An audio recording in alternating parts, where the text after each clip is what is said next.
कि ससुराल से कैश मिलता है और ये इंसान अपनी बीवी का मेहर भी उसी रकम से अदा करता है।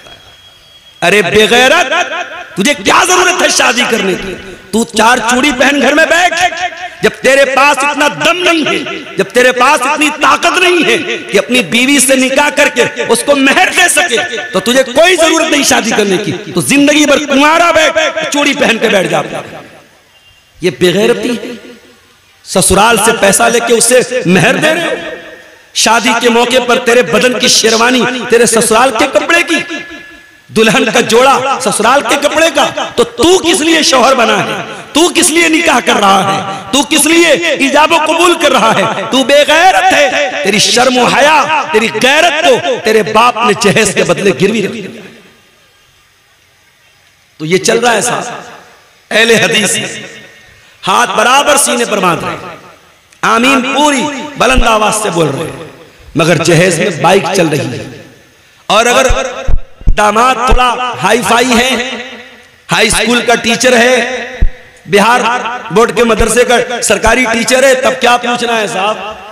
तब तो बेटी देने वाला सोचेगा इसकी तो लाइफ सेट है, इसको बाइक क्या कार दे देंगे। कार भी मिल जाती है। तो सवारी की मोहब्बत भी इंसान के दिल में डाली। उसके बाद फरमाया वल हरती, और खेती बाड़ी करने वालों को खेती बाड़ी से बड़ी मोहब्बत होती है। जैसे हमारे बनारस में साड़ी का कारोबार होता है, कपड़े का कारोबार। हमारे यहाँ खेती नहीं होती, बनारस शहर में खेती नहीं होती। तो हमारी खेती वही है। बनारस चले जाओ, मऊ चले जाओ, मुबारकपुर चले जाओ, वहां साड़ी का कारोबार होता है, कपड़े का कारोबार होता है। तो वो कपड़ा ही उनकी खेती है। इंसान को अपनी खेती, अपने बिजनेस, अपने व्यापार से बड़ी मोहब्बत होती है। तो अल्लाह ने कितनी चीजों का नाम लिया? औरत, औलाद, सोने चांदी, घोड़े, चौपाए, खेती बाड़ी। इतनी सारी चीजों की मोहब्बत अल्लाह कह रहा है इंसान के दिल में डाली गई है। उसके बाद अल्लाह फरमाता है ज़ालिका मताउल हयातिद दुनिया, ऐ मेरे बंदे ये जमीन दुनिया में रहेगी, आखिरत में काम ना आएगी। ये जायदाद दुनिया में रहेगी, आखिरत में काम ना आएगी। तेरी औरत दुनिया में तेरे काम आएगी, आखिरत में काम नहीं आएगी। तेरे बच्चे दुनिया में तेरे काम आएंगे, आखिरत में काम नहीं आएंगे। ये सोना चांदी, ये मालो औलाद, ये बीवी बच्चे, ये तमाम चीजें दुनिया के अंदर रह जाएंगी। वल्लाहु इंदहु हुस्नुल मआब, अंजाम अगर अच्छा करना है, आखिरत को बेहतर बनाना है, तो वो तो अल्लाह के पास मिलेगी, वो दुनिया में मिलने वाली नहीं है। इंसान 4 पैसे कमाने के लिए हलाल और हराम भूल जाता है। इंसान ये क्यों भूल जाता है? ये पैसा दुनिया से आगे काम आने वाला नहीं है मेरे भाई। एक बहुत बड़े अमीर आदमी का इंतकाल हुआ। जब जनाजा जाने लगा, रास्ते में एक गरीब आदमी ने कहा रुक जाओ। उस अमीर बाप के लड़कों ने सोचा लग रहा हमारे बाप का बहुत बड़ा खास दोस्त है, बहुत बड़ा रिश्तेदार है या कोई करीबी है। बेटों ने कहा जनाजे को रोक दिया जाएगा। जनाजे को रोका गया, जनाजे को जमीन पर उतारा गया, चारपाई को खोला गया, मरने वाले का चेहरा खोला गया। वो गरीब इंसान उस अमीर इंसान के चेहरे को देख के कहता है साहब दुनिया से जा रहे हो, क्या लेके जा रहे हो? क्या मेरी वो जमीन लेके जा रहे हो जो हड़प के बैठे थे? क्या मेरा वो पैसा लेके जा रहे हो जो आपने लेकर के नाजायज कब्जा कर लिया था? क्या मेरा हक मार के वापस दुनिया से लेके जा रहे हो? क्या लेके जा रहे हो साहब? इतना कहना था, उस अमीर बाप के बेटे ज़ारो कतार रोने लगे। मेरे भाई ये दुनिया की हकीकत है। न माल साथ में जाएगा, न जमीन साथ में जाएगी, न जायदाद साथ में जाएगी। और इंसान इन्हीं चीजों के लिए आज क्या नहीं करता है मेरे भाई? पड़ोसी पड़ोसी का हक मार रहा है, भाई भाई का हक मार रहा है, भाई बहन का हक मार रहा है, एक दूसरे के हुकूक मारे जा रहे हैं। मेरे भाइयों अल्लाह से डरो, कयामत के दिन हुकूकुल इबाद का मामला बड़ा खतरनाक होगा। अल्लाह के प्यारे नबी फरमाते हैं लतुअद्दुन्नल हुकूक इला अहलिहा, ओ लोगों तुम दुनिया में लोगों का हक दे दो वरना कयामत के दिन तुमको देना पड़ेगा। हत्ता युकाद लिशातिल जलहाई मिनशातिल करना। यहां तक कि दुनिया में अगर सींग वाली बकरी ने बगैर सींग वाली बकरी को मारा है, उस पर जुल्म और सितम किया है, तो सींग वाली बकरी को भी हिसाब देना पड़ेगा। इसी सीमांचल के इलाके में एक भाई ने मुझको बताया, वल्लाहु आलम वाकया सही भी हो सकता है, गलत भी हो सकता है, बताने वाले ने बताया, एक आदमी को इलाज के लिए 25,000 रुपए की जरूरत थी। 25,000 रुपया कोई बहुत बड़ी रकम नहीं है। एक गांव में न जाने कितने लोग ऐसे होते हैं जो 25,000 बड़ी आसानी से एक आध दो दिन में कमा लेते हैं। 25,000 की रकम की जरूरत पड़ी। डॉक्टर ने कह दिया पैसा देंगे तब ऑपरेशन होगा। वो बेचारा गरीब आदमी अपने गांव के कुछ पैसे वाले लोगों के पास गया, उनसे पैसे का मुतालबा किया। गांव के लोगों ने कहा नहीं, हम तुम्हें पैसा नहीं दे सकते। पैसे वाले लोगों ने पैसा देने से इनकार कर दिया। उस गरीब इंसान ने अपने बाप का ऑपरेशन कराने के लिए 25,000 की रकम उसने सूद पर कर्जा उठाया। सूद और ब्याज को इतना आसानी से इतने हल्के में ले लेते हो मेरे भाई। दौलत की कमी नहीं इस कौम के पास। अभी कुछ दिनों पहले मैं आया था, इसी कटिहार के कुछ लोगों ने मुझसे कहा, मौलाना एक कंपनी आई है, उसका नाम है Meta ozone. Meta ozone company में पैसा लगाना कैसा है? मेरा वीडियो उस जमाने का अगर होगा यूट्यूबर लोगों के पास जाके देख लेना। मैंने साफ कहा था ये मेटा ओजोन कंपनी हो या ये कोई भी क्रिप्टो के नाम पे कंपनी हो, इतना पैसा लगा दो, हम हर महीना इतना देंगे। ये जितने कंपनियां एक फिक्स अमाउंट आपको दे रही हैं, ये बिल्कुल गलत है, हराम है। और अंजाम ये हुआ, ये सारी कंपनियां गरीबों का और मिडिल क्लास के लोगों का गाड़ी कमाई का पैसा लेके भाग जाती हैं। और कटिहार के एक साहब ने 2 करोड़ रुपए लगाए थे, 2 करोड़ की बड़ी रकम लगाई थी इसी मेटा ओजोन कंपनी में। मुसलमान आदमी था और वो कुछ महीनों के बाद कंपनी भाग गई। आज उसकी वैल्यू 0 के बराबर। क्यों ऐसी चीजों के पीछे पड़ते हो मेरे भाई? फितनों को दावत मत दो मेरे अजीजों, ये दौर फितनों का दौर है। और इस दौर का बहुत बड़ा फितना माल का फितना है। अल्लाह के प्यारे नबी ने फरमाया, लिकुल्लि उम्मतिन फितना व फितनतु उम्मती अल माल। हर उम्मत का एक फितना होगा और मेरी उम्मत का फितना क्या होगा? माल होगा। और अल्लाह के नबी ने यह भी फरमाया, याती अलन्नासी ज़मानुन ला युबालिल मरउ मिन ऐना खज़ल माल अमिन हलालिन अम मिन हराम। लोगों पर एक जमाना ऐसा भी आने वाला है, माल कमाने वाला इस बात की परवाह नहीं करेगा कि माल कहां से कमा रहा है, हलाल तरीके से कमा रहा है या हराम तरीके से कमा रहा है। हलाल के बहुत सारे तरीके हैं मेरे भाई। अगर आपके पास पैसा है, आपके पास टाइम नहीं है, शरीयत ने एक तरीका रखा है मुजारबत का। मुजारबत किसका मतलब क्या होता है? पैसा मेरा रहेगा, टाइम किसी और का लगेगा, एनर्जी किसी और की लगेगी। मैंने 1 लाख रुपया किसी को दे दिया कि भाई 1 लाख रुपया ले लो और इससे बिजनेस करो, और बिजनेस में जो प्रॉफिट होगा आधा तुम ले लेना, आधा हम ले लेंगे। लेकिन लॉस होगा तो लॉस का जिम्मेदार मैं रहूंगा, तुम नहीं रहोगे। और जो भी मुनाफा होगा परसेंटेज तय किया जाए, पैसा तय न किया जाए। अगर पैसा तय करेंगे तो गलत हो जाएगा। अगर कोई ये तय कर ले कि मैं 1 लाख रुपया दे रहा हूं और हर महीने तुम हमको 1,000 दोगे, तो ये गलत हो जाएगा। हाँ, हर महीने जो भी प्रॉफिट होगा 50% तुम ले लो, 50 मैं ले लेता हूं, 60 तुम ले लो, 40 मैं ले लेता हूं। परसेंटेज तय कर सकते हैं, पैसा तय नहीं कर सकते। और प्रॉफिट में दोनों शेयर होंगे, लेकिन लॉस में सिर्फ पैसा लगाने वाला शेयर करेगा और जो मेहनत कर रहा है वो लॉस में शरीक नहीं होगा। ये भी कायदा है शरीयत का, कानून है शरीयत का। अगर इस कायदे की रोशनी में हलाल तरीके से हम मुजारबत करें तो बहुत पैसा कमा सकते हैं। मगर मसला ये है, आज इंसान अखलाकी तौर पर इतना गिर चुका है कि अगर मुजारबत के लिए मैंने किसी को पैसा दिया 1 लाख रुपया, तो वो कभी नहीं शो करेगा कि प्रॉफिट हो रहा है। वो कहेगा मौलवी साहब लॉस हो रहा है। एक इंसान दूसरे इंसान पर भरोसा करने को तैयार नहीं है, क्योंकि अखलाक इतना गिर चुका है मेरे भाइयों। इंसान धोखा देने में, फ्रॉड करने में देर नहीं करता है।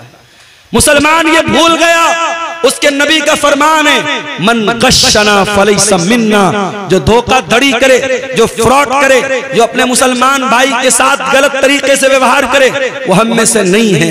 मुसलमान ये भूल गया। अल्लाह का कलाम कहता है, वैलुल लिल मुतफ्फिफीन अल्लज़ीना इज़ा क़तालू अलन नास यस्तौफून व इज़ा कालूहुम औ वज़नूहुम युख्सिरून। बर्बादी है नाप तौल में कमी करने वालों के लिए। नाप तौल में कमी का मतलब सिर्फ यही नहीं होता कि तराजू में डंडी मार ली जाए, सामान कम तौल के दिया जाए।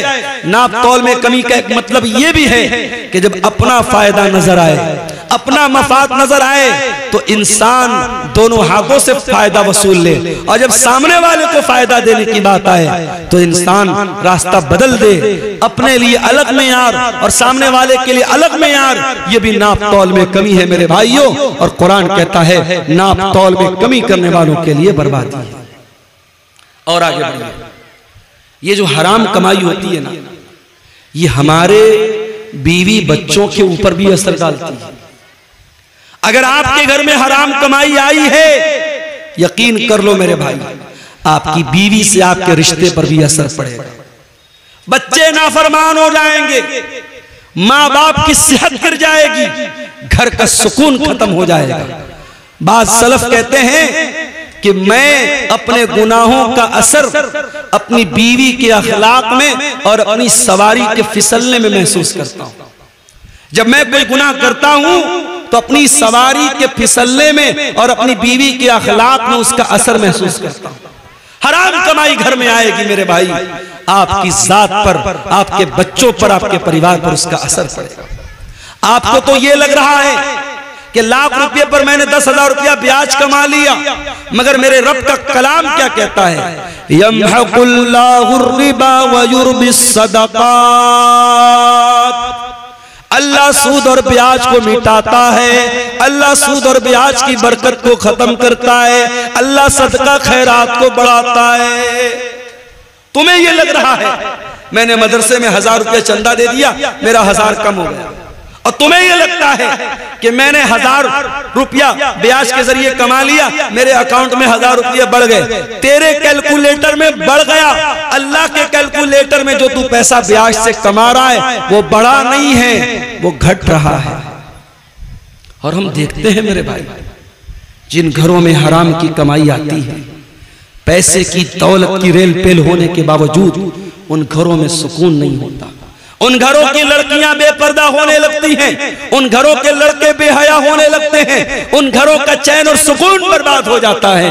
बनारस के साड़ी के कारोबार में हमने देखा, एक जमाना था जब हाथ से लोग करगे पर, मशीन नहीं थी उस जमाने में, हाथ की करगे होती थी और उस पर लोग साड़ी तैयार करते थे, और रात में मशीन नहीं चलती थी, रात में काम नहीं होता था, सुबह फजर के बाद लोग बैठते थे और शाम तक काम करते थे, और एक आदमी घर में कमाता था, पूरा घर आराम से खाता था। आज मशीन का दौर आ गया, आज रात भर मशीन भी चल रही है। बनारस चले जाओ, मऊ चले जाओ, भिवंडी चले जाओ, खटर खटर पटर पटर की आवाज रात भर मिलेगी आपको। मेहनत 24 घंटा हो रही है, बाप भी मेहनत कर रहा, बेटा भी मेहनत कर रहा, सारे भाई भी मेहनत कर रहे। बरकत खत्म हो गई मेरे भाई, बरकत खत्म हो गई। कमाने वाले हाथ बढ़ गए, मगर घर के अंदर कमाई में कोई बरकत नहीं। ऐसा क्यों है? क्योंकि अब हलाल और हराम की कोई तमीज नहीं है। अब पैसा आना चाहिए, हलाल तरीके से आए चाहे हराम तरीके से आए। मेरे भाइयों याद रखो, ये सूद और ब्याज का पैसा अगर आपके घर में आया है, एक बहुत शक्ल आम हो रही है सूद और ब्याज की, जिसको हमारे यहाँ ग्रुप लोन बोलते हैं। ग्रुप लोन की शक्ल बिहार और झारखंड में बड़ी तेजी से राइज हुई है, और बड़े अफसोस की बात यह है कि ये लोन सिर्फ औरत को दिया जा रहा है। औरतों को इकट्ठा करके उनसे साइन करवाया जाता है, बैंक का कर्मचारी आता है, हर हफ्ते औरतों से पैसा लेता है, बड़ी आसानी से 25,000 50,000 का अमाउंट मिल जाता है। अरे अल्लाह के बंदो, अल्लाह के बंदो, अल्लाह से डरो।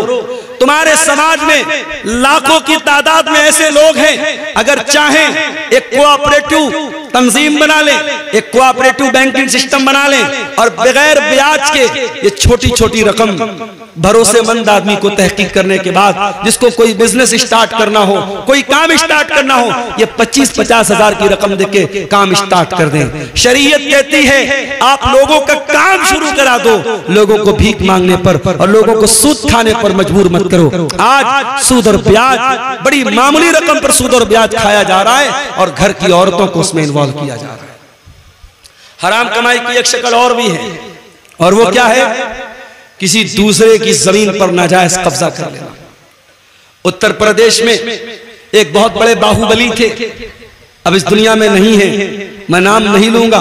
अगर आप अक्लमंद होंगे, समझदार होंगे तो समझ जाएंगे। आज लोग कहते हैं साहब मुसलमान थे, बड़ा जुल्म हुआ, मगर उनका ट्रैक रिकॉर्ड जब उठा के देखो, उनका जब इतिहास उठा के देखो तो मालूम यह हुआ कि उनका काम क्या था।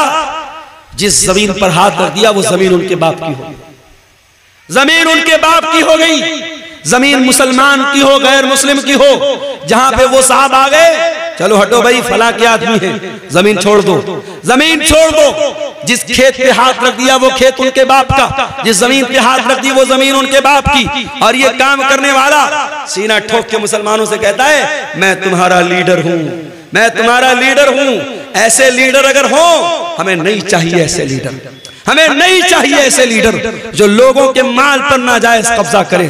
माफ करना मेरे भाइयों, अल्लाह के प्यारे नबी की हदीस है, मन गय्यर मनार अल अर्ज़ी लानल्लाहु मन गय्यर मनार अल अर्ज़ी। जो लोगों की जमीन और जायदाद की जो बॉर्डर है, जो निशान है, उसको मिटा दे और जमीन और जायदाद पर नाजायज कब्जा कर ले, अल्लाह के नबी ने फरमाया उस इंसान पर अल्लाह की लानत हो। जमीन और जायदाद पर नाजायज कब्जा करके कहां जाओगे मेरे भाई? अगर एक बालिश, ये जो हमारे पंजे का जो नाप है ना, इसको उर्दू में बालिश बोलते हैं, पता नहीं आपके शेरशाबादी भाषा में क्या बोलते हैं, हमारे बनारस में इसको बित्ता बोलते हैं, बित्ता, यहां भी बित्ता बोलते हैं। एक बित्ता जमीन अगर आपने किसी की नाजायज कब्जा कर ली, हदीस के अल्फाज क्या है? तुफ़्फ़िक़ मिन सब अर्दीन यौमल क़ियामा, कयामत के दिन एक बित्ता जमीन नाजायज हड़पने वाला 7 जमीनों का तौक उसकी गर्दन में डाला जाएगा। अल्लाह अकबर, इतना बड़ा गुनाह है, इतना बड़ा गुनाह है। आज मुकदमे अदालतों में चले जाओ, मुसलमान अपने भाई की जमीन, बेटा अपने बाप की जमीन, भाई अपनी बहन की जमीन पर नाजायज कब्जा करके बैठा है। सबसे ज्यादा मुकदमे आपको मुसलमानों के मिलेंगे। ये इस कौम का हाल है मेरे भाई, अल्लाह हम सबकी हिफाजत फरमाए। और आगे बढ़िए, हराम कमाई का एक और रास्ता हम इस समाज में देखते हैं, और वो क्या है? वो है साहब सूदी रकम हम खा तो नहीं रहे, मगर सूदी रकम खिला रहे हैं। मोबाइल ले लिया फट से हमने, EMI पर, लोन पर ले लिया हमने, क्रेडिट कार्ड पर ले लिया हमने, और जब ले लिया तब उलमा से आके धीरे से पूछते, मौलाना साहब ये किस्तों पर मोबाइल लेना कैसा है? अरे तू जो मोबाइल लेके आया किस पर लिया? किस्त पर लिया ना, तो लेने के पहले मसला पूछना चाहिए था कि लेने के बाद पूछ रहा है। किस्त के ऊपर गाड़ी लेना कैसा है, किस्त के ऊपर मोबाइल लेना कैसा? कान खोल करके सुन लो, किस्त पर कोई सामान लेना जायज है, नाजायज नहीं है, मगर उसमें कंडीशन क्या है? कंडीशन ये है कि जो सामान बेचने वाला है उससे आपको लेना है। यहां जब आप मोबाइल किस्त पर लेते तो मोबाइल की कंपनी से या दुकानदार से नहीं लेते, आप बैंक से लेते हैं। आप बजाज का कार्ड इस्तेमाल करते हैं, Bajaj company, Bajaj finance company आपको फाइनेंस करा रही है। आप बाइक लोन पे ले रहे हैं, ICI आपको लोन दे रही है, HDFC आपको लोन दे रही है, हीरो की होंडा की कंपनी आपको लोन नहीं दे रही। पहली बात तो ये समझ लीजिए, जिसका सामान है उससे आप किस्त पर लेंगे, थर्ड पर्सन से नहीं लेंगे। और अगर थर्ड पर्सन से ले रहे हैं तो इसका मतलब आप उससे पैसा उधार ले रहे हैं, सामान नहीं खरीद रहे, पैसा उधार ले रहे हैं। और पैसा अगर उधार ले रहे हैं तो शरीयत का एक कानून याद रखो कि हम उधार पैसा किसी से भी अगर लेंगे या देंगे, उधार पैसे के ऊपर कोई प्रॉफिट कमाना जायज नहीं है। मैंने आपको 1 लाख रुपया दिया, 1 लाख रुपया आपको जब मैंने दिया तो आपने अपना मोबाइल हमको दे दिया। अब ये मोबाइल मैं यूज कर रहा हूं, मोबाइल आपका बस यूज कर रहा हूं, बेच नहीं रहा हूं, यूज कर रहा हूं। 1 महीने के बाद आप आए और आपने कहा कि मौलवी साहब आप 1 लाख रुपया वापस ले लीजिए और मोबाइल मुझको दे दीजिए। मैंने 1 लाख रुपया वापस ले लिया, मोबाइल आपको दे दिया। हमें क्या लग रहा है साहब, ये तो जायज है। उसने हमको पैसा दिया, हमने पैसा दिया था, उसने बदले में मोबाइल दिया था। उस मोबाइल को हम गारंटी के तौर पर तो ले सकते हैं, लेकिन उस मोबाइल को अगर हम यूज कर रहे हैं तो ये ब्याज हो जाएगा मेरा। इतना खतरनाक मामला है। शरीयत कहती है कि आप किसी को कर्जा दे रहे हैं तो कर्जा एहसान करने के लिए होता है, कर्जा कमाने के लिए। कमाना है तो बिजनेस करो, पार्टनरशिप करो। अगर किसी को उधार दे रहे हो, उधार पर 1 पैसा 1 रुपया भी मुनाफा नहीं कमा सकते। हाँ, मैंने आपको 1 लाख रुपया दिया, कुछ तय नहीं किया मैंने। आप जब पैसा मुझको देने आए, आपने अपनी खुशी से कहा मौलाना साहब आप मेरे काम आए थे, आपने मेरे बड़े मौके से मेरी मदद की थी, मैं अपनी खुशी से ये 1 किलो मिठाई लेके आया। 1 किलो मिठाई लेके आया हूं, वो दिवाली वाली मिठाई नहीं होनी चाहिए, वो अलग से खरीदा हो। 1 किलो मिठाई लेके आए बगैर मांगे, तो ये ब्याज में नहीं शामिल होगी, बल्कि ये अल्लाह के रसूल का तरीका था कि जब आप किसी से कर्ज लेते थे तो वापसी के टाइम कुछ बढ़ा के दे देते थे। ये बढ़ा के देना ये इंसानियत का और हुस्न अखलाक का तकाजा है, ये ब्याज नहीं है। लेकिन उधार में कोई किस्म का प्रॉफिट पहले से तय कर लेना और वो प्रॉफिट देना या लेना ये हराम है। और आप जब फाइनेंस पर मोबाइल लेते हैं तो 2%, 3%, 4%, 12% कुछ ना कुछ आप उसमें ब्याज देते हैं, और कुछ नहीं देते तो कम से कम अगर EMI आपने टाइम से पेमेंट नहीं किया, महीने की 1 तारीख को EMI का टाइम आया, आपने पेमेंट नहीं किया, तो पहली बात तो मोबाइल बंद हो जाएगा। मोबाइल का सिस्टम है वो लॉक रहता है, मोबाइल फौरन बंद हो जाएगा। और उसके बाद 2 दिन बाद आप जब पेमेंट करेंगे, अगर हर महीने 2000 दे रहे हैं तो 100 रुपया बढ़ा के देना पड़ेगा। ये जो बढ़ा के आप दे रहे हैं ये क्या है? यही सूद है, यही ब्याज है। और एक मोबाइल के लिए आप ब्याज दे रहे हैं। अल्लाह के प्यारे नबी फरमाते हैं लानल्लाहु आकिल रिबा व मुकिलहु व कातिबहु व शाहिदैहि। आपने फरमाया सूद खाने वाला, सूद खिलाने वाला, सूद लिखने वाला, सूद की गवाही देने वाला, सब पर अल्लाह की लानत। और आपने फरमाया सब बराबर हैं, हम सवा, सब बराबर हैं। ये सूद इतना बड़ा गुनाह है, ये ब्याज इतना बड़ा गुनाह है। अल्लाह के नबी फरमाते हैं, मुस्तदरक अल हाकिम की हसन दर्जे की रिवायत है, अर्रिबा सलासु व सबऊन बाबा, कि सूद के 70 से ज्यादा दरवाजे हैं, सूद के 70 से ज्यादा दर्जे हैं। ऐसरुहा अयन की हर रजुल उम्महु, और उसमें सबसे हल्का दर्जा ये है इंसान अपनी सगी माँ के साथ जिना करे, अपनी सगी माँ के साथ जिना करे। कौन तसव्वुर नहीं कर सकता इंसान अपनी सगी माँ के साथ जिना, तो बड़ी दूर की बात है, उसको गलत नजर से देख भी नहीं सकता इंसान। सूद और ब्याज खाना अपनी सगी माँ के साथ जिना करने से बड़ा पाप है मेरे भाई।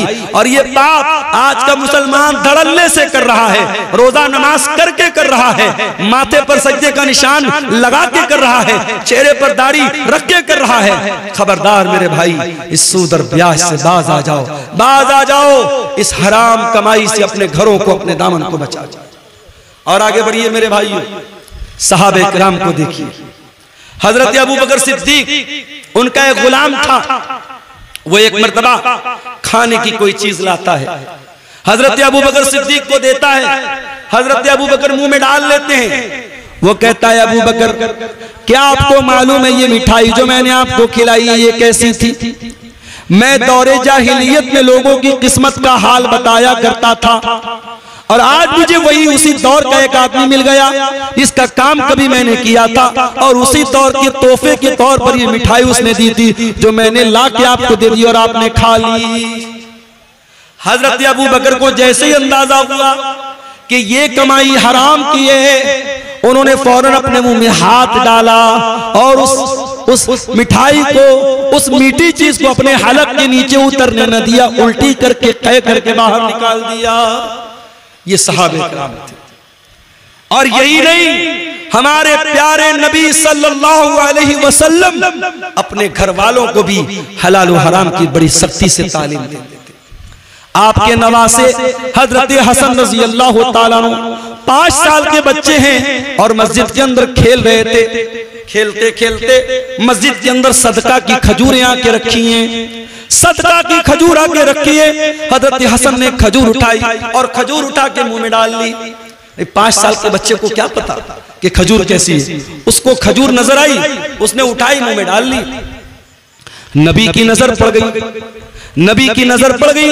नबी चाहते तो अपने बच्चे के, अपने नवासे के हाथ से छीन लेते, उसके मुंह में से निकाल लेते, मगर नबी ने तरबियत क्या की मेरे भाइयों। अल्लाह के प्यारे नबी ने अपने 5 साल के नवासे से फरमाया, बेटा थूक दे, बेटा मुंह से निकाल दे। अमा शऊरता अन्ना लाना कुल सदका, ऐ मेरे बच्चे क्या तू नहीं जानता कि हम सदका नहीं खाते। मेरे बच्चे ये सदका की खजूर है और तू नबी का नवासा है, तू नबी के अहले बैत में से। क्या तुझे मालूम नहीं कि तेरे नबी के ऊपर और नबी के अहले बैत के ऊपर सदका हराम है? सदका हराम है, नबी के अहले बैत पर सदका हराम है। ये तालीम दी है जनाब मोहम्मद रसूलुल्लाह सल्लल्लाहु अलैहि वसल्लम ने अपने 5 साल के नवासे। ये एहतियात थी मेरे भाई। बनारस में मुझे बहुत अच्छी तरीके से याद है, एक जमाना था, ये जो कपड़ा होता ना, कपड़ा, कुछ कपड़े ऐसे बनते थे बनारस में जिस पर मोर बना रहता था। मोर बना है या चिड़िया बनी है या बंदर बना है या कोई भी तस्वीर बनी। उलमा का फतवा था कि कपड़े पर अगर फिगर बना है, उस फिगर वाले कपड़े की कमाई सही नहीं है। और बनारस में साड़ी का कारोबार करने वालों को बड़ा बड़ा ऑफर मिलता था, बड़ी बड़ी रकम मिलती थी कि अगर तुम तस्वीर वाला कपड़ा तैयार करोगे हम तुम्हें पैसा ज्यादा देंगे, तुम्हारी साड़ी महंगी बिकेगी। मगर एहतियात होती थी, लोग नहीं तैयार करते थे। और अगर किसी के बारे में पता चल जाता था कि वो इंसान अपने साड़ी के ऊपर, अपने कपड़े के ऊपर इमेज बना करके बेच रहा है, लोग उसके घर दावत नहीं खाते थे, लोग उसके घर खाना नहीं खाते थे। ये एहतियात बनारस में मैंने अपनी आंखों से देखी। मगर आज क्या हो रहा है? आज वो एहतियात खत्म हो गई मेरे भाई। आज एहतियात का दौर खत्म। आज बनारस में हजारों लोग साड़ी पर तस्वीर वाली साड़ी बनवा रहे हैं, बेच रहे हैं, कारोबार कर रहे हैं और कोई फर्क नहीं पड़ रहा है। पैसा कमा रहे हैं, दबा के पैसा कमा रहे हैं। याद रखो मेरे भाइयों, पैसा तो यहीं रह जाएगा, जमीन तो यहीं रह जाएगी, जायदाद तो यहीं रह जाएगी, और हम मर करके अल्लाह के पास जाएंगे और अल्लाह पूछेगा, मेरे बंदे तेरे सामने हलाल के बहुत सारे रास्ते थे, तूने हराम क्यों अपनाया, तूने गलत क्यों अपनाया? इसलिए कि कयामत के दिन 5 सवालों का जवाब दिए बगैर अब्दुल गफ्फार को भी फुर्सत नहीं है, शेख वसीम मदनी को भी फुर्सत नहीं है, हमारे उलमा को भी फुर्सत नहीं है, आपको भी मोहलत नहीं है। 5 सवालों का जवाब तो सबको देना है। क्या सवाल होगा? ला तज़ूलु क़दमा इब्ने आदम मिन इंद रब्बिही यौमल क़ियामा। कयामत के दिन इंसान अपनी जगह से हिल नहीं पाएगा जब तक 5 सवालों का जवाब नहीं दे देगा। नंबर 1, अन उम्रिही फीमा अफ़ना, तूने अपनी जिंदगी को कहाँ गुजारा था। नंबर 2, व अन शबाबिही फीमा अबला, तूने अपनी जवानी को कहाँ गुजारा था। तीसरा सवाल, व अन मालिही मिन ऐन इक्तसबहू, तूने माल कहाँ से कमाया था। चौथा सवाल, व फीमा अनफ़क़हू, तूने माल कहां पर खर्च किया था। और 5वां सवाल, व माज़ा अमिला फीमा अलिमा, तूने जो इल्म हासिल किया था उस इल्म के ऊपर तूने अमल कितना किया था। ये 5 सवाल का जवाब सबको देना है। कहां से पैसा कमाया, हलाल तरीके से कमाया कि हराम तरीके से कमाया। और खबरदार, मस्जिद में लोग जाते हैं ना, बड़ा एहतराम करते हैं मस्जिद का। मस्जिद का सामान कोई जल्दी चोरी नहीं करता। क्यों साहब? मस्जिद का सामान, मस्जिद का सामान कोई बहुत घटिया आदमी होता है वही चोरी करता है। एक आम मुसलमान मस्जिद का बहुत एहतराम करता है। और तमाम मस्जिदों में सबसे बड़ी मस्जिद कौन है? मस्जिद हराम है, खाने काबा है। कान खोल करके सुन लो, एक मुसलमान की इज्जत, एक मुसलमान की जान, एक मुसलमान का माल, उसकी जो इज्जत है, उसका जो सम्मान है, उसका जो एहतराम है, वो खाने काबा से भी बढ़ करके। और दलील भी आपको पढ़ के सुना देता हूं। नबी ने आखिरी हज किया, हज्जतुल वदा का मौका है, नबी ने पहला और आखिरी हज किया है, बकरा ईद का दिन है, यौमुन नहर है, अल्लाह के प्यारे नबी मिना के अंदर है। अपने सहाबा से कहते हैं अय्यो यौमिन हाज़ा, आज का दिन कौन सा दिन है? सहाबा कहते हैं अल्लाह और उसके रसूल ज्यादा बेहतर जानते हैं। आपने फरमाया क्या आज यौमुन नहर नहीं है, क्या आज बकरा ईद का दिन नहीं है? फिर आपने पूछा कि महीना कौन सा है? साहबा ने कहा अल्लाह और उसके रसूल ज्यादा बेहतर जानते हैं। आपने फरमाया क्या ये जिलहिज्जा का महीना नहीं है? फिर आपने पूछा ये कौन सा शहर है? साहबा ने कहा अल्लाह और उसके रसूल ज्यादा बेहतर जानते हैं। आपने फरमाया क्या ये शहर मक्का नहीं है? उसके बाद आपने फरमाया हो लोगो इन्ना इन्ना दिमाकुम व अमवालकुम व आराज़कुम हरामुन अलैकुम कहुरमत यौमिकुम हाज़ा फी बलदिकुम हाज़ा फी शहरिकुम हाज़ा। ओ लोगो तुम्हारी माल, तुम्हारा माल, तुम्हारी जान और तुम्हारी इज्जत और आबरू एक दूसरे के लिए हराम है, एक दूसरे के लिए हराम है। जैसे आज का ये दिन हराम है, जैसे ये महीना हराम है, जैसे ये शहर मक्का हराम है, जैसे मक्का का एहतराम करते हो, जैसे जिलहिज्जा का एहतराम करते हो, जैसे आज के दिन का एहतराम करते हो, एक मुसलमान अपने भाई की जान और माल का एहतराम करे। मेरे अजीजों, सहाबे किराम बड़ी एहतियात करते थे। हजरत साद बिन अबी वक्कास सहाबी रसूल हैं, उनके बारे में मशहूर था कि वो मुस्तजाबुद दावात थे। साद बिन अबी वक्कास जब दुआ करते थे उनकी दुआ जल्दी कबूल हो जाती थी। किसी ने पूछा कि ऐ साद बिन अबी वक्कास क्या बात है, आप कौन सा ऐसा अमल करते हैं कि आपकी दुआ बहुत जल्दी कबूल हो जाती है? तो हजरत साद बिन अबी वक्कास ने क्या जवाब दिया? कहा कि ऐ लोगों, मैं जब खाना खाता हूं तो मुझे मालूम होता है कि मैं वो खाना कौन सी कमाई का खा रहा हूं। मैं जब भी कोई लुकमा उठा करके अपने मुंह में डालता हूं, जब तक यकीन न हो जाए, जब तक कंफर्मेशन न हो जाए, जब तक ये मुतय्यन न हो जाए कि मैं हलाल कमाई का और पाकीज़ा कमाई का लुकमा खा रहा हूं, तब तक वो लुकमा अपने हलक के नीचे नहीं उतारता हूं। एक बहुत बड़े अहले हदीस आलिम का वाकया सीरत निगारों ने लिखा है। गालिबन अगर मेरी याददाश्त धोखा नहीं खा रही है, गालिबन ये मौलाना अब्दुल्ला गाजीपुरी का वाकया है। अब्दुल्ला गाजीपुरी रहमतुल्लाह अलैह बहुत बड़े अहले हदीस आलिम थे।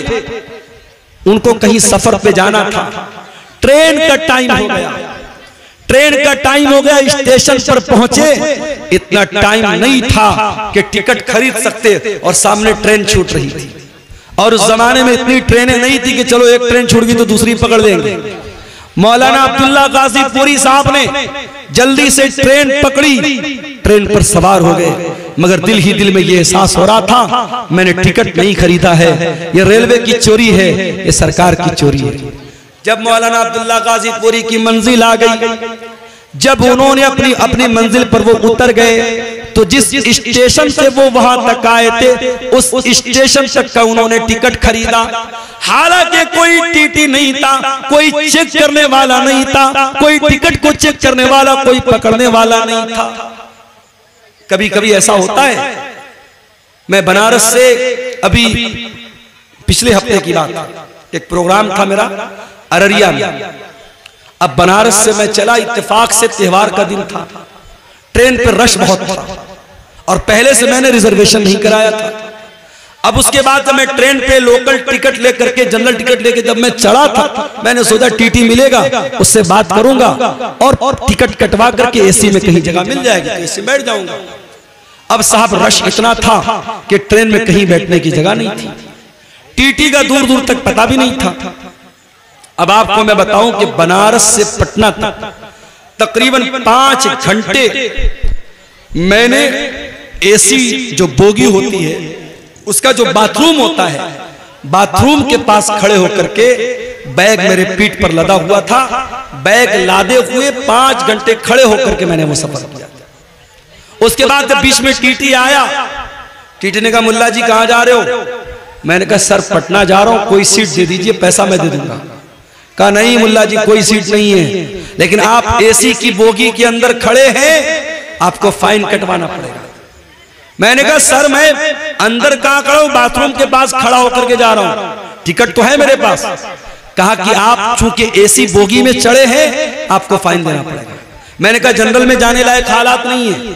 उसने कहा जनरल में तो छोड़ दो, आपने जनरल का टिकट लिया, आप एसी में आए हो। उसने 1000 रुपया फाइन भी काटी और 5 घंटे का सफर मैंने खड़े होकर गुजारा। आज हालात ये है, जब रश का टाइम होता है टिकट जल्दी नहीं मिलता है। मौलाना अब्दुल्ला गाजीपुरी उस दौर में वो टिकट बगैर खरीदे वापस जा सकते थे, मगर उनकी एहतियात देखो मेरे भाई, उनका तकवा देखो। वो जिस स्टेशन से आए थे उस स्टेशन तक का उन्होंने टिकट खरीदा और वही टिकट खरीद करके उसको फाड़ दिया। उनके साथियों ने पूछा मौलाना ये क्या किया आपने? कहा मेरे भाइयों मैं रेलवे की ट्रेन का मैंने सफर किया था और मैं जल्दीबाजी में टिकट नहीं खरीद पाया था। मैंने जानबूझ करके उस स्टेशन का टिकट खरीद करके फाड़ दिया ताकि उतनी रकम सरकार के खजाने में चली जाए। ये हमारे उलमा थे, ये हमारे उलमा थे जो सरकार और हुकूमत और गवर्नमेंट की चोरी को भी चोरी समझते थे। और आज मुसलमान अपने मुसलमान भाई का सामान चोरी करने में भी दरेग नहीं करता है। मेरे अजीजों ये एहतियात अपने अंदर पैदा करो। सलफ कहा करते थे अतिब मतआमका तकुन मुस्तजाब दावात, अपनी कमाई को हलाल कर लो तुम्हारी दुआएं कबूल होने लगेगी। इमाम अबू हनीफा रहमतुल्लाह अलैह बहुत बड़े इमाम गुजरे हैं, अल्लाह की रहमतें नाजिल हो उनके ऊपर। इमाम अबू हनीफा रहमतुल्लाह अलैह ने एक आदमी को कर्जा दिया, कर्जा दे दिया उसको, उसने समय पर टाइम पर कर्जा नहीं लौटाया। इमाम अबू हनीफा रहमतुल्लाह अलैह उस आदमी के दरवाजे पर गए। गर्मी का मौसम था, धूप निकली हुई थी और इमाम अबू हनीफा दरवाजे के पास खड़े हैं। दरवाजा खुलता है और उस इंसान के मकान के अंदर एक बहुत बड़ा पेड़ है, एक बहुत बड़ा दरख्त है। वो इंसान रिक्वेस्ट करता है इमाम साहब आप ठीक है पैसा लेने आए हैं, कर्जा लेने आए हैं, लेकिन इमाम साहब गर्मी का मौसम है, धूप बहुत तेज निकली है, आप मेरे दरवाजे के अंदर चले आए और इस पेड़ की छाया में आप आ जाएं, इस पेड़ की छांव में आ जाएं। आपको गर्मी लग रही है, धूप लग रही है, आप इतने बड़े आलिम में हमसे देखा नहीं जाता है, आपको शोभा नहीं देता है।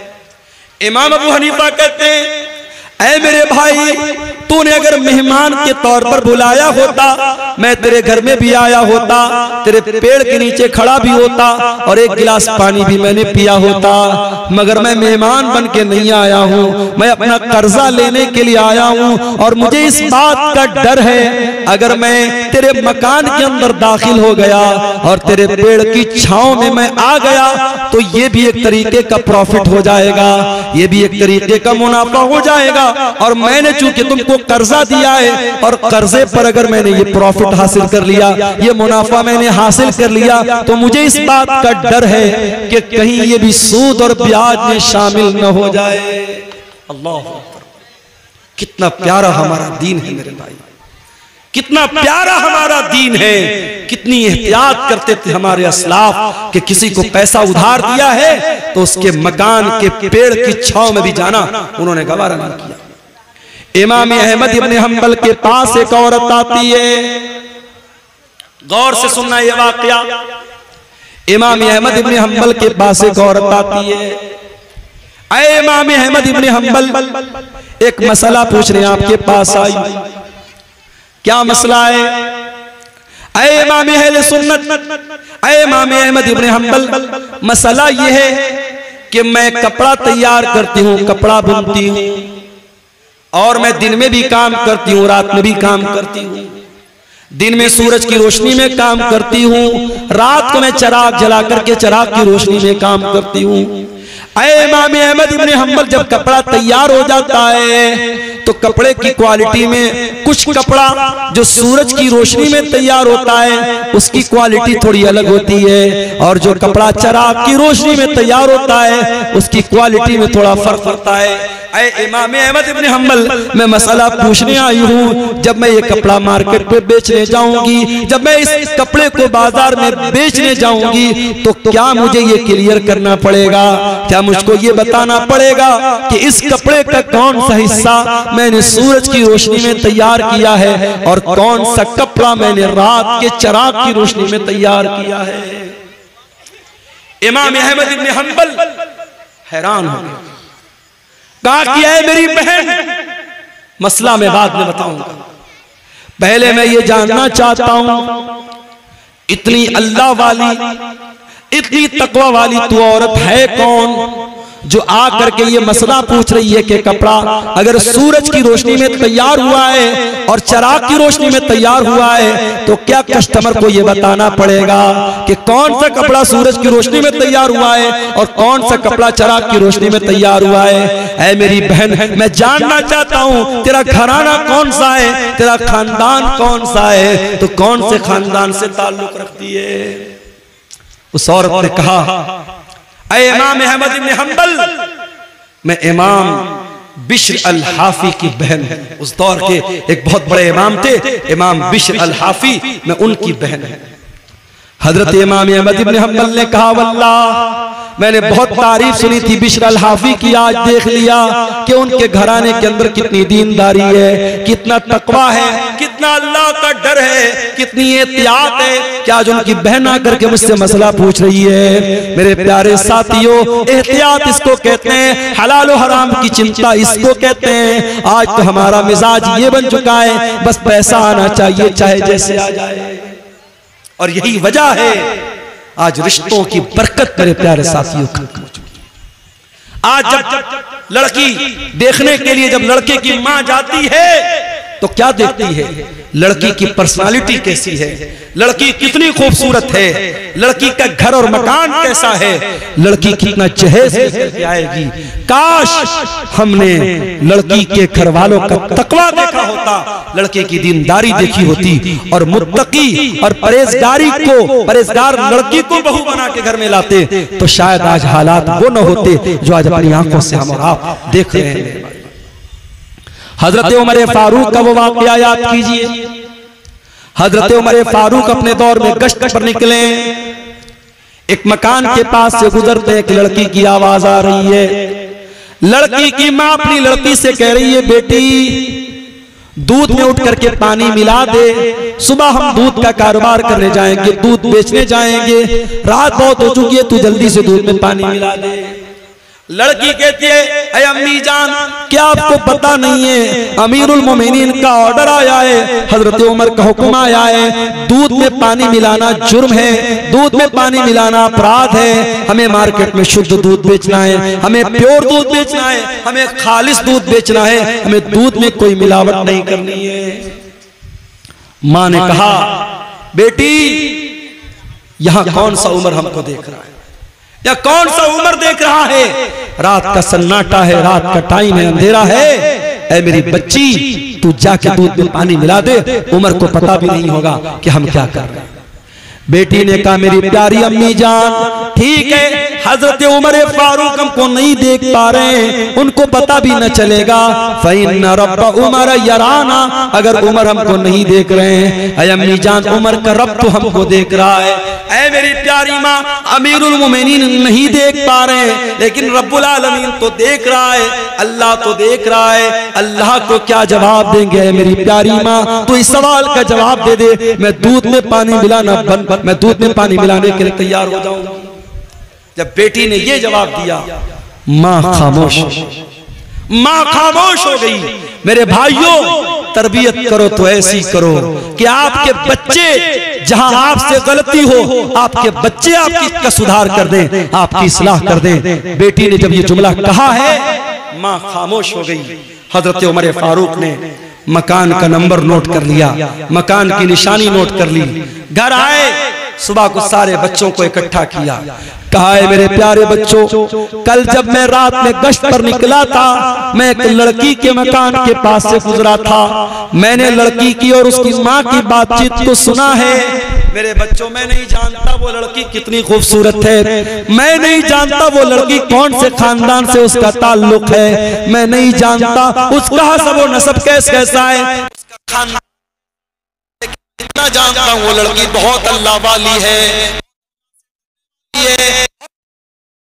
और मैं उस लड़की को अपने घर की बहू बनाना चाहता हूँ। अब तुम बताओ, तुम में से कौन उससे निकाह करेगा। अल्लाह, लड़की की शक्ल भी नहीं देखा है, लड़की का खानदान भी नहीं देखा है, लड़की का दीन देखा है, और हजरत उमर बहू बनाने को तैयार हैं। और बेटे भी ऐसे हैं, एक बेटा आगे बढ़ता है, उसका नाम आसिम था, आसिम बिन उमर। उसने कहा अब्बा जान मैं शादी कर लूंगा उस लड़की के साथ, आप मेरा निकाह करा दीजिए। हजरत उमर ने उस लड़की को बहू बनाया, और दुनिया की तारीख ने, दुनिया की नजरों ने देखा, उसी लड़की की नस्ल से आगे चल करके एक इंसान पैदा होता है जिसको दुनिया उमर बिन अब्दुल अजीज के नाम से जानती है, जिसको दुनिया उमर सानी के नाम से जानती है। मेरे प्यारे साथियों, जब माएं मुत्तकी होंगी, जब माएं दीनदार होंगी, जब बाप दीनदार होंगे, तो फिर उनसे पैदा होने वाली औलाद के बारे में आप उम्मीद कर सकते हैं कि वो भी दीनदार होगी। जब माँ और बाप के अंदर हलाल और हराम का फर्क नहीं होगा, जब माँ को इस बात की चिंता नहीं है कि घर में जो पैसा आ रहा है वो हलाल का आ रहा है या हराम का आ रहा है, जब बाप पैसा कमाने के पीछे अंधा बन चुका है और हर तरीके का अल्लम गल्लम, सूद, ब्याज, रिश्वत, हराम का पैसा घर में आ रहा है, और उस पैसे से जब अपने बच्चों की परवरिश करेंगे तो अल्लाह के नबी क्या फरमाते हैं कि जिस जिस्म की परवरिश हराम कमाई से होगी, फन्नारु औला बिही, वो जिस्म जहन्नम की आग पे कयामत के दिन जहन्नम की आग में डाला जाएगा।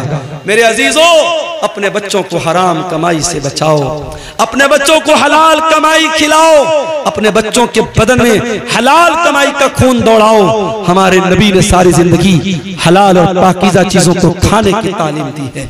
हमारे नबी के दुनिया में आने का एक मकसद ये भी था,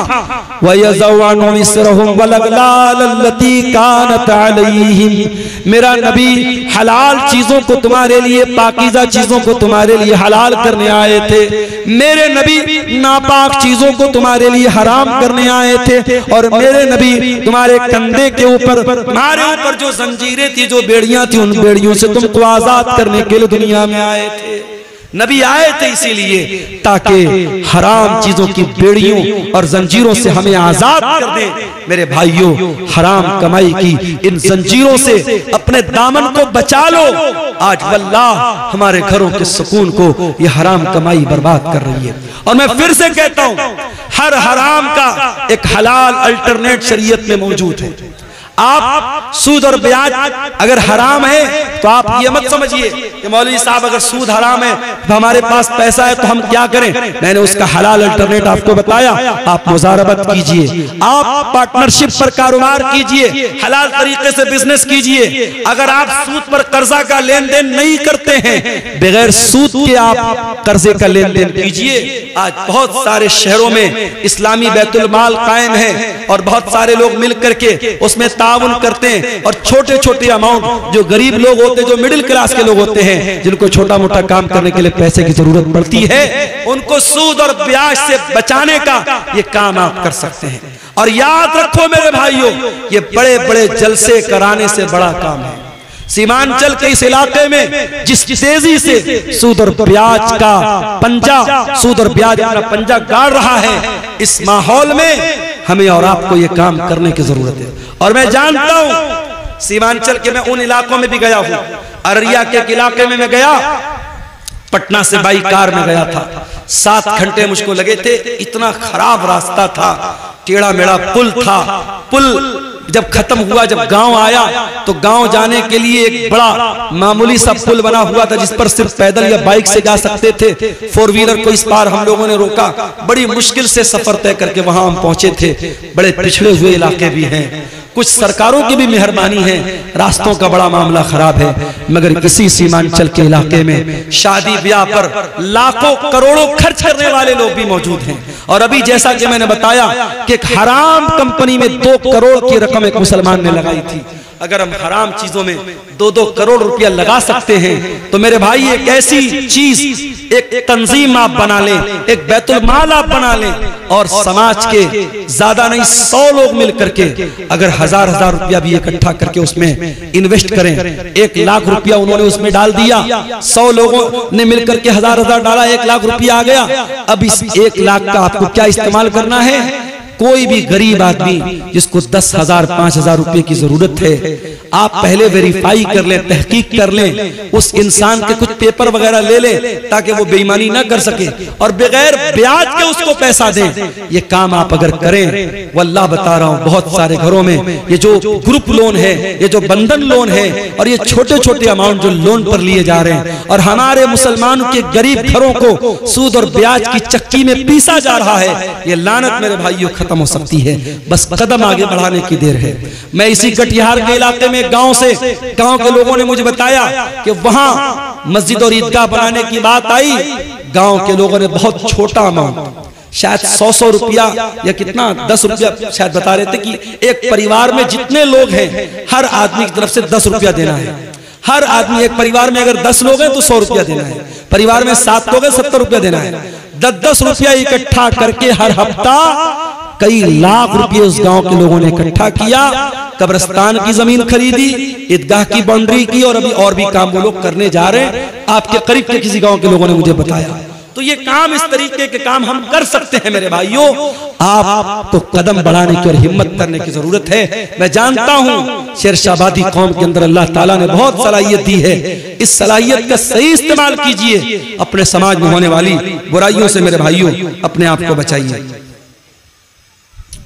एक साहब सवाल कर रहे हैं कि यूट्यूब की कमाई हराम है तो कॉमेडियन यूट्यूब का पैसा मदरसे में दान करना कैसा है, और ड्रीम 11 का जीता हुआ पैसा मदरसा मस्जिद में दान करना कैसा है।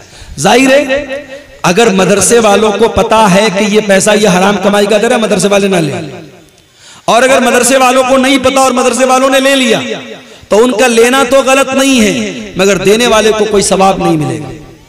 भाई कोई चोर अगर चोरी करे और चोरी का मकसद क्या बयान करे कि मैं अमीरों का पैसा चुरा करके गरीबों की मदद कर रहा हूं, तो भाई मदद करने का ये कोई तरीका नहीं है। तो जब इस तरीके के कॉमेडी वीडियो बना करके पैसा कमाना दुरुस्त नहीं है तो फिर उसकी कमाई भी दुरुस्त नहीं है और उस कमाई से आपका दान करना और सदका करना भी सही नहीं है। वल्लाहु आलम बिस्सवाब। तो मेरे अजीजों, ये हराम कमाई के बारे में चंद बातें मैंने आपके सामने रखी थी और आप ये बात देखिए कि हमारी शरीयत में हराम कमाई और हलाल कमाई के ताल्लुक से इतनी एहतियात बताई गई है कि अल्लाह के प्यारे नबी सल्लल्लाहु अलैहि वसल्लम ने जहन्नम की वईद बयान की है उन लोगों के बारे में जो लोगों का माल नाजायज तरीके से खा लेते हैं।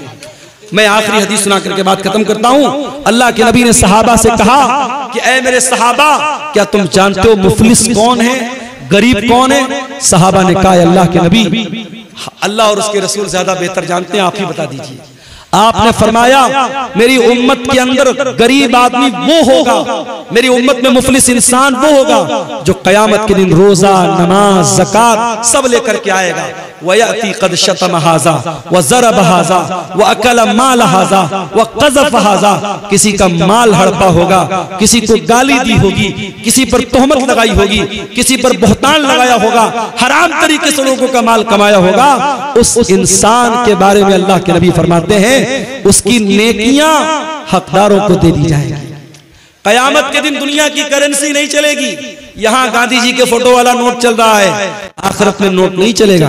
जैसे आप हज करने जाते हैं, उम्रा करने जाते हैं, इंडिया की करेंसी आप एयरपोर्ट से ही चेंज कर लेते हैं या वहां सऊदी एयरपोर्ट पे जाके चेंज कर लेते हैं, क्योंकि आपको मालूम है कि सऊदी में सऊदी रियाल चलेगा, दुबई में दुबई का दिरहम चलेगा और इसी तरीके से कुवैत में कुवैत का दीनार चलेगा।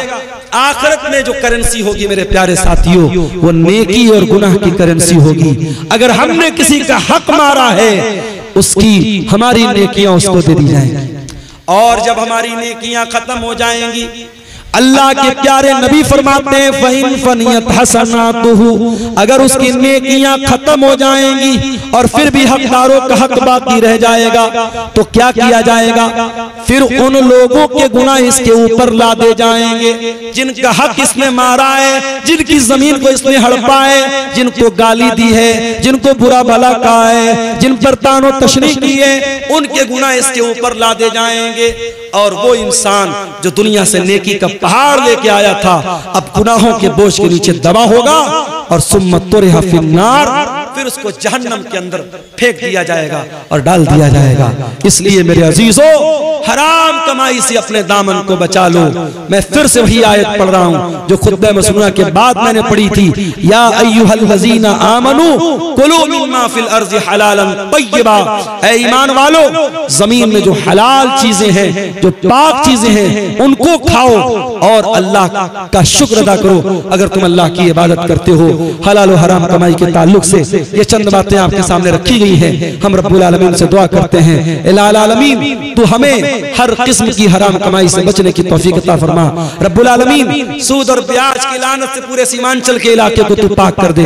ऐ अल्लाह हमारे वो भाई जिनको अल्लाह तूने दौलत से